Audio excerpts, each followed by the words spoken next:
660 Gs of hydro, 3/4 grade or better, 120 keys of assorted edibles, jerk fish and plankton cakes, 60 keys lamp oil, 44 old-growth grapevines, 10 assorted fruit trees, 0 reloads, no ammo storage in this particular atoll, 0 go juice, no refining capability. Primitive savages.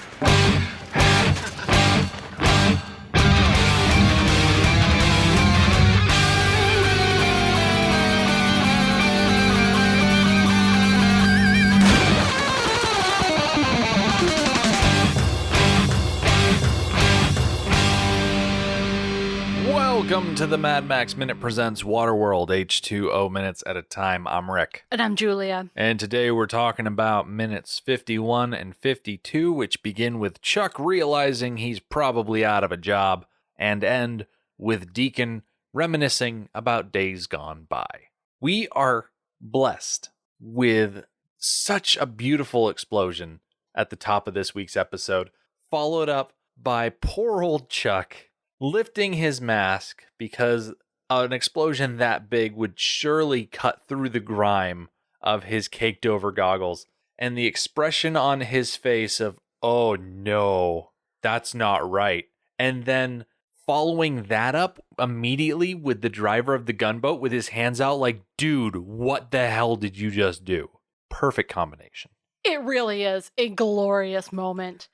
Before we moved past it, I would like you to notice the driver sitting behind the gunner. Mm-hmm. He looks to me like Carl Urban. Oh, I see it. Cool. Absolutely. I love not being alone. Like, you could have swapped them out and had the same character. I'm trying to zero in on exactly what it is, and I think it's the combination of the eyes and the cheekbones. It's definitely the eyes, the eyebrows. The most recent thing that we have seen Carl Urban on is The Boys. Mm-hmm. He spends most of his time scowling. Yeah. So his brows are pinched and down low over his eyes, just like this guy. Mm-hmm. I make jokes about, oh, Chuck is probably out of a job. He's totally going to be fired. It's like, no, he's going to get shot, and he's going to be floating out in the ocean as a dead body pretty soon, because there is no way the Deacon was going to let this slide. This may seem harsh, but I think in this world, it's an appropriate punishment. How many people did he kill unnecessarily because he wasn't doing his job right? A lot. From the perspective of us existing in the real world, it's all about the human loss. But in a post-apocalyptic world where refined resources are scarce, he is party to the destruction of a lot of fuel. Yes, he is. I think that you're right. That is what's going to actually get him fired. And as far as the human toll and the resource toll, I'm not sure that he should be the responsible party, because like we discussed last week, his circumstances are such that he physically cannot understand what is happening around him. He can't hear anything. He can't see anything. He's just shooting. And his shooting is aimed by the driver of the boat. Mm-hmm. And his ammo is fed by 2 other people. All he does is pull the triggers. I don't think he should be held responsible, but it's unclear that somebody is in fact in charge. So in lieu of somebody being in charge to be responsible, it's Chuck. Or perhaps they all are going to be held responsible. I don't necessarily want to start conducting Chuck's exit interview from his employment here with the smokers, but when you are operating a piece of heavy machinery, such as a 50 caliber quad gun blowing holes in the side of an atoll, I feel that there is an element of responsibility for that operator to make sure that their safety equipment is well maintained, mainly the goggles that he's wearing. He operated the guns, and the guns pumped out a bunch of smoke. That smoke collected on his glasses, covered them in soot. He couldn't see. And one could argue that there was time that he could have stopped firing, cleaned off his goggles, and then resumed firing, that process would not have delayed the battle in any detrimental way. Okay, so I see where you're coming from. That it was his responsibility to ensure that he could operate the gun safely, and if he could no longer operate safely, to stop operating. Yes. That once he could no longer see out of the goggles, like, that's never going to be on the table. He's never going to be able to hear anything. But as soon as his goggles became blocked, he should have stopped, cleaned, restarted. Right. That does lay some of the responsibility at his own feet. Ideally, since they seem to have this group of war pups, if you will, that he had a kid whose job it was to clean them off or swap them out real quick with clean ones, that he had a person doing that. If they can stop and swab the guns, they can stop and swab the goggles. I agree. I have praised, or perhaps semi-praised, the organization of this Navy, I think is a more appropriate term than Army, in the past. Well, now I'm criticizing it. The gunboat should have had more organization. There was a couple of options where that organization could have saved the command fuel ship. But ideally, it would have had all of those. It would have had a proper captain who took responsibility for the functions of the ship. The gunner would have had a person to help him clean off his goggles. Mm-hmm. They all should have been on the table. There would have been someone on the boat to say, okay, let's stop firing because our own dudes are in the atoll now, and bullets are a finite resource. Uh-huh. Sure, they can melt down and make more, but every bullet fired is effort that is now gone. And the indiscriminate firing is so wasteful. And I know that wasteful might as well be the catchphrase of the smokers. It's at the very least the core thesis word of the smokers is waste. But at the same time, I know. it's resources that didn't need to be used. Yeah. And they get so upset about the fuel boat being gone. And in fact, in this 2 minutes, we are going to get to it. Resources get discussed directly and how important they are. So why are they okay with such waste? This Hellfire gunboat, I would not be surprised if more than just Chuck ended up getting axed. I think everybody on the boat. Let's leave them behind to their rather uncertain fate because we get a helicopter shot of the atoll and all the smokers around it. And as we tilt down, we see that the Mariner on the trimaran is sailing away from everything, and the battle is effectively over. I went back, and if you start counting somewhere around the watchtower guy ringing the bell to this minute, it's essentially 15 minutes, almost to the dot. Okay. Now, we knew it was going to be about 15 minutes going into this battle. But now that we're at the end of it, it felt like it flew by. Did not feel like 15 minutes. So I think that's really a mark in the pro column for this movie and its direction and editing. Absolutely. And you can chalk that up to the action scene having a lot of little bits, stories, and progressions throughout it that kept it interesting. Very much so. It wasn't just vampires and werewolves in a subway station firing bullets at each other. Not to call out one specific movie in particular. Very true. This battle had a plot. Once we get back into the atoll, the smokers are now in complete control, and their goal is to pillage. They got inside, they neutralized the residents, and so now they need to take everything that's nailed down, including people. There are some things about this scene that I love. I love the pillaging of resources. I love the collecting what you can and what's useful. The talk about logistics and the lists of things. I like that because it's an organization thing. Like, okay, let's take a place of chaos and bring it back to organization. That I love. What I really don't love are the first thing that happens when we get back into the atoll. The two smokers that have the woman? Yes, and she says, let me go, let me go. Well, yeah, that's the rape part of the rape and pillage. Yep. That is what is happening. No question about it. They are essentially pirates after all. Yes, they are. That's the ugly side. They've already killed a lot of people. We find the Nord over by the trading barge, and he is inspecting dead bodies, trying to find if Enola was among the people that was killed. Yeah, because he saw Enola.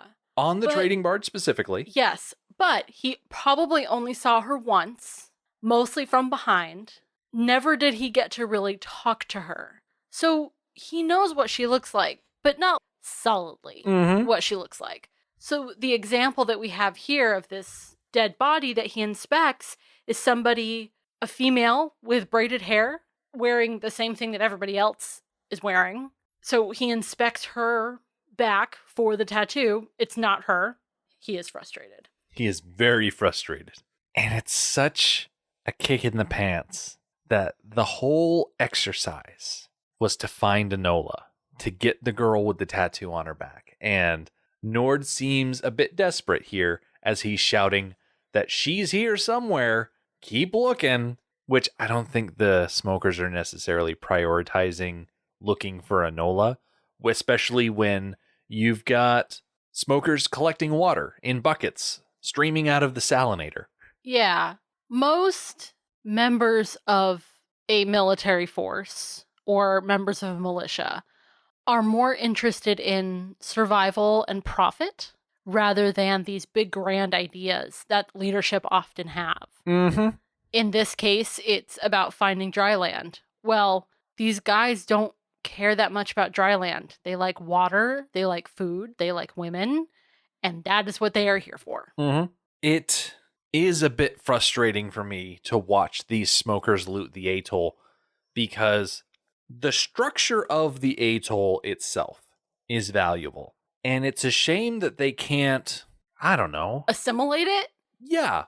Get the atoll to the D's and add to the D's using parts of the atoll. Yes. Especially the scene right after we see the pillaging of the water tank Mm-hmm. is the pillaging of the tree. And they're just lopping limbs off. Yeah, it's still on fire. They're lopping limbs off, not even carefully, not even trying to get as much wood off the branch as possible. They're just interested in the fruit. They might as well just pick the fruit. Mm-hmm. Or they could put out the fire and at the very least just drag the barge. Take the whole barge. Exactly. Look, you have a tree. So they're not interested in long-term survival. They're interested in right now. It's so slapdash and inefficient. And it's so frustrating. And that frustration continues when the resources start being read. And they don't care about the stock of fish and plankton cakes, the trees, the grapevines. The only part of that gets a reaction is that they don't have any refining capabilities. But there are stocks of food here. That is interesting. Mm-hmm. We very quickly see that the Deacon has survived the ordeal on the gas barge. His left eye has been sacrificed to the operation, and his entire left side of the face is covered in soot and maybe a little crispy. Definitely more crispy than he would necessarily enjoy. And as he gets into the atoll, he's jostled by another smoker, and he's like, watch it. I'm in pain here. And we're introduced to the Ledger guy. And Tierney was so excited for this guy to come in. So let's meet this guy. The Ledger guy is played by Robert Joy. On IMDb, his top 4 include Land of the Dead in 2005, The Hills Have Eyes in 2006, Alien vs. Predator: Requiem in 2007, and Superhero Movie in 2008. Waterworld is not in his top 4. Well, thank goodness. Robert Joy was born August 17, 1951 in Montreal, Quebec, and he grew up in St. John's, Newfoundland. He attended Corpus Christi College in Oxford on a Rhodes Scholarship, as well as Memorial University of Newfoundland. Joy's acting career kicked off in 1973 with a bit part on a TV show called Purple Playhouse. His career on television spans over 4 decades, but his movie career began with his appearance in Louis Malle's Atlantic City in 1980, where he plays Dave Matthews, the ex-husband of Susan Sarandon's character. Currently, Joy has 137 acting credits to his name, with the latest one being John Crowley's The Goldfinch in 2019. As Tierney described him back in episode 24, he is a, quote, that guy, to the extent that he was one of the 16 actors interviewed in the 2012 documentary That Guy Who Was in That Thing, directed by Ian Roman and Michael Schwartz. Robert Joy married Mary Joy in 1979, and that's not at all a confusing sentence. They had a daughter named Ruby, and then were divorced at an unrecorded time. Robert and his daughter performed on stage together in the summer of 2011 in a production of William Shakespeare's The Tempest. Joy was formerly the partner of actor William Duff Griffin, who died from prostate cancer in 1994, and has been in a relationship with Broadway composer Henry Krieger since 1995. As I mentioned, he has 137 acting credits. A lot of them are on television. Oh, okay. He will come in for one or a handful of episodes with most things. Probably the longest running thing I can see just by cursory scanning, he was Sid Hammerback in CSI New York on 165 episodes. Oh, wow. That's a good run. Mm-hmm. A very good run. Yeah. Man, he's busy. Very much so. But like I said, he pops in just about everywhere, gets his face in there, and then he disappears. But as we see him here in Waterworld, he is holding a big old book, and he starts listing off the resources that they've been able to find so far here in the atoll, which includes 660 Gs of hydro, 3/4 grade or better, which I'm sure grades are how pure they are for drinking. They have 120 keys of assorted edibles, fish and plankton cakes, and 60 keys of lamp oil, 44 old grow grapevines, 10 assorted fruit trees, 0 reloads, no ammo storage on this particular atoll, and 0 go juice with no refining capability, to which the Deacon replies, primitive savages. This is the sort of thing that drives me bananas. We found a very similar ideology, I suppose, in Pocahontas, that this tribe of people are sustaining themselves. They're doing fine. And arguably the atoll's not doing great, but they do have food stores and water stores and lamp oil and a way to sustain themselves. But because they don't have the same technology that this invading force does, then they're savages. These smokers are looking for very specific resources like ammunition, gasoline, and cigarettes. And this atoll just doesn't have those things. Frankly, we still don't know where cigarettes are necessarily coming from. Yeah. And it's doubtful that we'll ever find out exactly where they're coming from. I don't think so. I think at the very least, the Deacon, certainly as the practical side of things, he needs to recoup his losses. This was an expensive venture, especially with the explosion. Losing a ship and any leftover fuel that they hadn't used. Yeah, this was expensive. So they need to recoup something from it. And he certainly doesn't value fruits and fish and plankton cakes. Those are the things that are going to sustain your fighting force. And it's rough to see them dismissed offhandedly in such a way. Yes, it is. The atoll was doing really well in supporting a community. It was a limited-sized community, and it's not like they had an abundance of everything, but they had enough, and it was good. And now they're all gone. They were terrible people, but now they're all gone. Yep. And all the Deacon can do is say, oh, this used to be fun, and asks how long it had been since they had a really good crusade. I love the Ledger guy's response. It's basically the response of someone lower speaking to someone higher, where they don't really have a response. They're just saying something so that they can respond. It's not a real response. The word that's coming to my head is that he's commiserating. Yes, Is that right? commiserating. Yeah. Yes, that is an excellent word for it. But that's not what the Deacon is looking for. No. It wasn't, he wasn't just complaining. Yeah. He really wants to know. Yeah. And when the Deacon says, tell me, how long? Then the way that the ledger guy flips switches and he starts rifling through this giant book of his, trying to find the bookmark that probably doesn't exist of exactly how long ago it was since they had a really good crusade. The way that we wrap up this minute, I think, is very curious. Yes. Very curious. So the Deacon says, remember, there used to be atolls on every horizon. Where the hell are they all going? Now, I know that the next line that we will talk about next week kind of changes the meaning of this question, but that's not till next week. Yeah. We are left with this line, where the hell are they all going?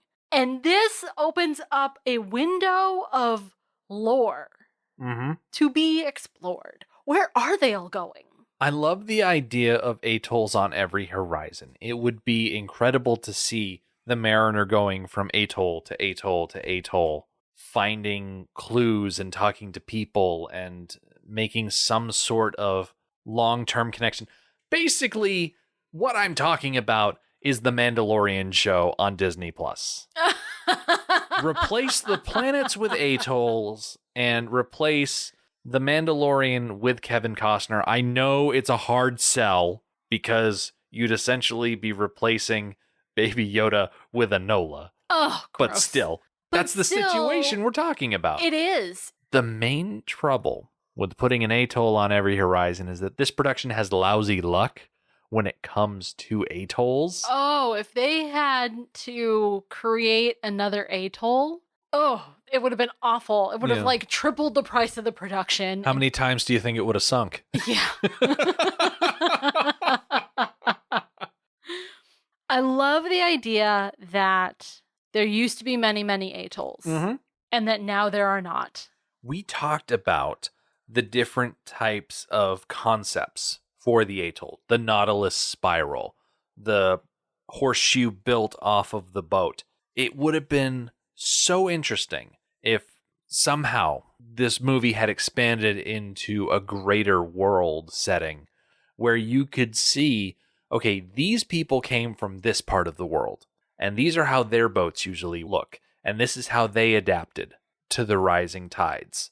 I know that a lot of ships and boats are a bit homogenous nowadays in the modern era, but you have so many nautical cultures that have built their own style of boat that it'd be very cool to see those reflected in a Waterworld setting. That would have been very cool.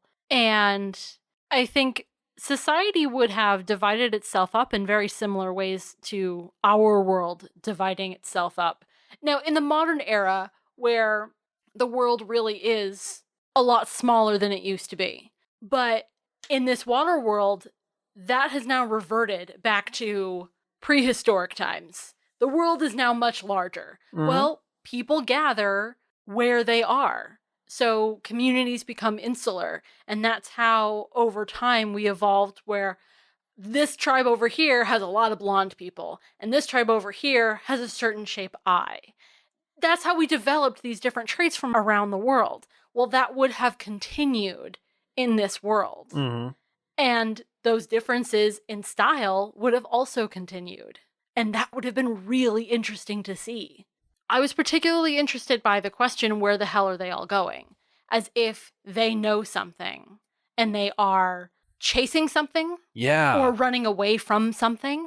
In theory, if you have so many people existing on atolls, what is driving them aside from day-to-day survival? When their bellies are full and their thirst is sated, what do they dream of? They probably dream of dry land. And if these atolls are moving around and suddenly there are fewer and fewer of them, maybe these atolls are finding dry land, or these atolls are being attacked by some sort of deep sea creature, or maybe these atolls are warring one against another, and there is a Mortal Engines situation where there's one mega atoll that is going around absorbing smaller atolls and adding bits and pieces from the conquered parties to itself. I love that idea. That's what I would hope to see. One small atoll like this one, its resources are limited. Its capacity for population is limited. They're stagnant. They're dying because they are stagnant. Mm-hmm. I don't think they're dying because they don't have enough food and water. Because as we learn, they have food and water. They have ways to sustain themselves. I think they're dying because they're stagnant, because they're fed and watered. They don't have anything next. So I love the idea of joining up with other atolls, becoming more of a population, and having the capacity for more. So I hope that that is what they are doing. And if you keep doing that and keep doing that, what you're going to end up with is essentially a continent. Mm-hmm. Is essentially a mass large enough that it can now be called something more than just atolls stacked together. Get some sort of long train of boats built up in such a way that you are able to have, okay, let's consolidate all of our dirt onto these centralized barges. Well, great. Now we have fields. Let's make sure we build up the walls. And so now it's a big sort of incomplete dome situation. Right. If every atoll that comes along has an organo barge, well, you consolidate those. Mm-hmm. It reminds me of a movie, Valerian. Oh, the City of a Thousand The Planets. City of a Thousand Planets. It reminds me of that movie. The opening sequence is of the International Space Station, and an alien civilization finds it and attaches itself and joins up. And then that keeps happening and keeps happening until it gets so big as a gravitational force, they have to move it away from the Earth. Mm-hmm. And it just goes and starts drifting around the galaxy. Yeah, just drifting out in space all by itself because it's its own thing now. That's exactly what I hope for with the atollers. Because I don't think civilization as a whole is sustainable on this atoll model. Say what you will about Luc Besson, and say what you will about Valerian in the City of a Thousand Planets, but that opening 10 minutes... Oh, it was fantastic. I loved it so much. Fantastic. It was so good. Because you could do that here in Waterworld. Yeah, you absolutely can. You have your handshaking montage and the expansion of the boat, and everybody's got their little section that caters to their specific needs and experiences, but they're all working together. Where did all the atolls go? Yep. I mean, we're going to find out next week, but still, where? I love the way that this cut off that actually allowed some discussion of that question. As opposed to when we talk next week, we have the answer and it's not any of these interesting things. Yeah. I want to go back to the Deacon being disappointed that they have zero go juice and no refining capabilities. The smokers, we are going to find out in later weeks, have in their possession an old world tanker of unrefined fuel. We discussed way back in a past episode that it would be incredibly hard to get oil out of the ground because even the offshore platforms would be flooded because they're attached to the ocean floor through the pipes and the water would just swallow them up. I have to wonder, does the Deacon really expect there to be refining capabilities? Do you think he's found other tankers of gasoline before?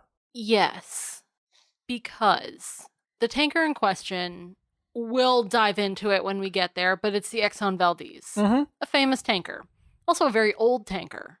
There are hundreds, if not thousands, of tankers on the water full of unrefined fuel at any given moment.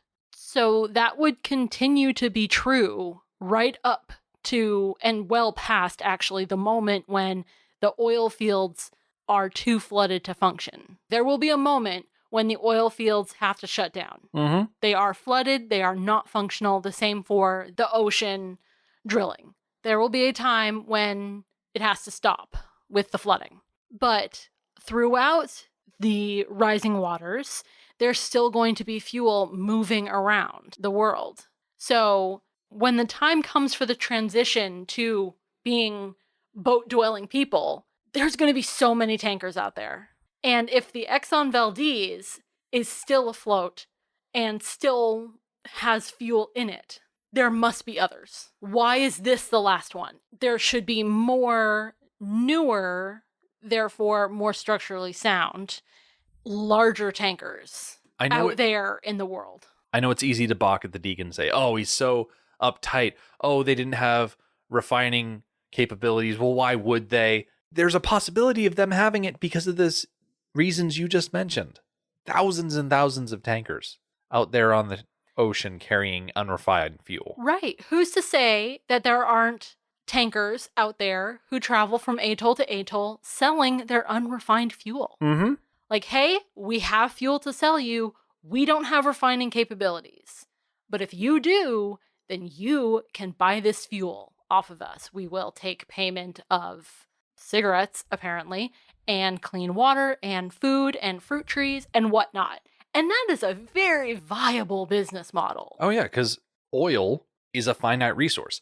Petrol, oil, natural oils, fat oils like you get from big fish and whatnot. Sure, that's a bit more renewable. And from the sound of it, when the ledger guy mentions lamp oil, it seems like they've gone back to using animal fats and oils in their lamps again. Yes. If you roll up in a big old ship on an atoll and you're like, hey, we've got unrefined crude. If you can change it into fuel, that can drastically alter the way your atoll runs. Yeah, that's going to be worth its weight in dirt. Yes. Yes, it is. Yes, it is. And based on the way this conversation goes down about the go juice and refining capability, that there are atolls that this is the case. Mm-hmm. That they have a supply from somewhere. They have the ability to refine it.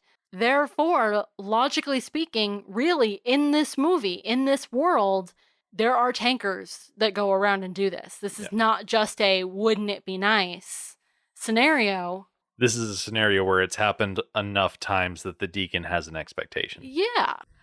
As this conversation is happening between the ledger guy and the Deacon, right in between them, in the distance, is the commerce elder. From here, it's kind of hard to tell it's the commerce elder, but we will get up close and personal with him next week. So come back for episode 27. We'll see the Nord deliver some bad news. The Atoll's elder will be interrogated, and the Deacon will give a grand speech to his smokers. The Mad Max Minute podcast is a fan project by Rick and Julia Ingham. Waterworld was written by Peter Rader and David Toohey, directed by Kevin Reynolds, and presented by Universal Pictures. Mad Max Minute is produced and edited by Rick Ingham. Our opening music is Verdi's Dies Irae by Daniel Batista of danielbatista.com.